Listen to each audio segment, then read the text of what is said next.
Salam guru penggerak, salam dan bahagia.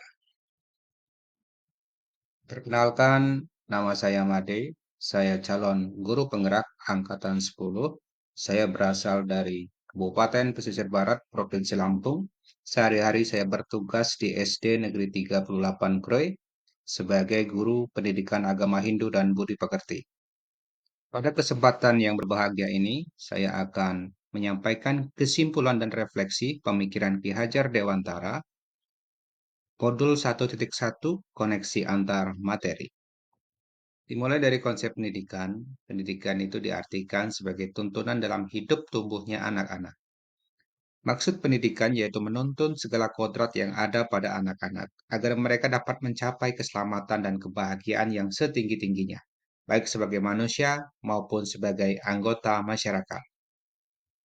Pengajaran itu merupakan salah satu bagian dari pendidikan. Maksudnya, pengajaran itu tidak lain adalah pendidikan dengan cara memberikan ilmu yang berfaedah untuk hidup anak-anak baik lahir maupun batin.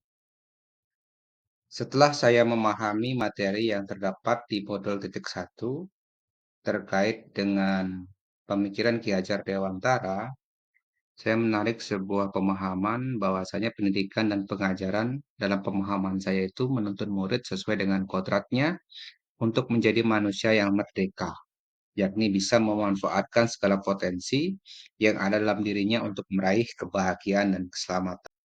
Bagaimana pemikiran saya terkait dengan siswa dan pengajaran sebelum mempelajari modul titik 1?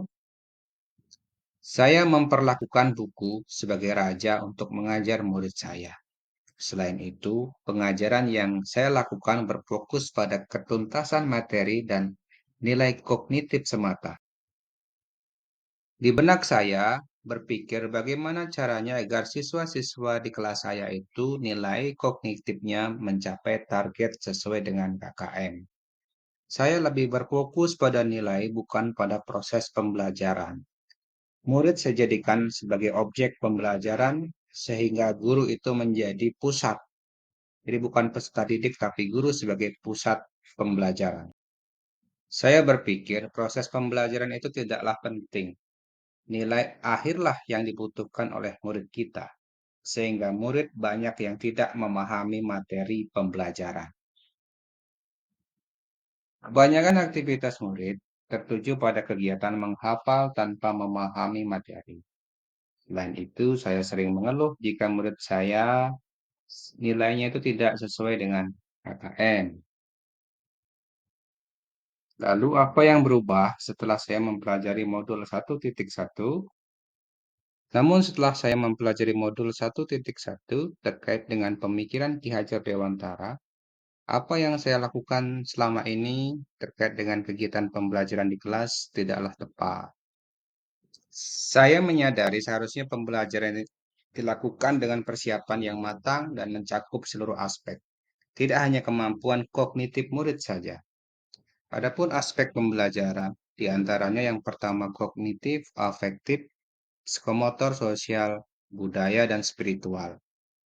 Tadinya saya berpikir hanya ditekankan pada aspek kognitif semata. Murid bukan sebagai objek pembelajaran, akan tetapi sebagai subjek pembelajaran. Murid diberi kebebasan untuk mengemukakan pendapat dan berekspresi. Sebagai seorang pendidik, kita melakukan pembelajaran secara menyeluruh terhadap aspek pembelajaran. Kemudian kita memperlakukan murid sebagai subjek pembelajaran dan bukan objek.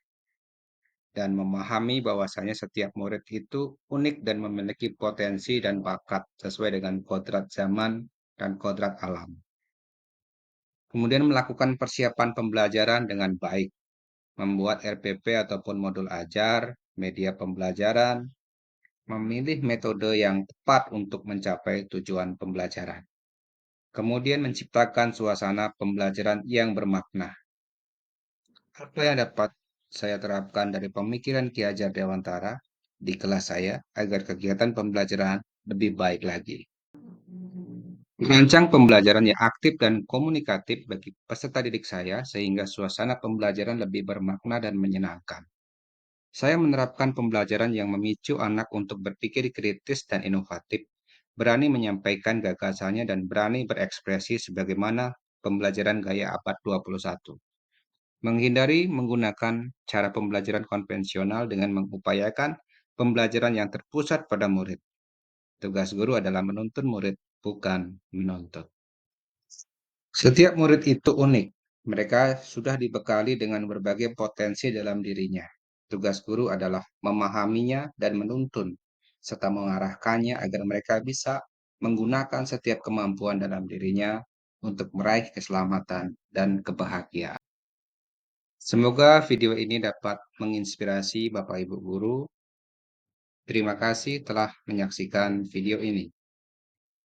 Salam guru penggerak.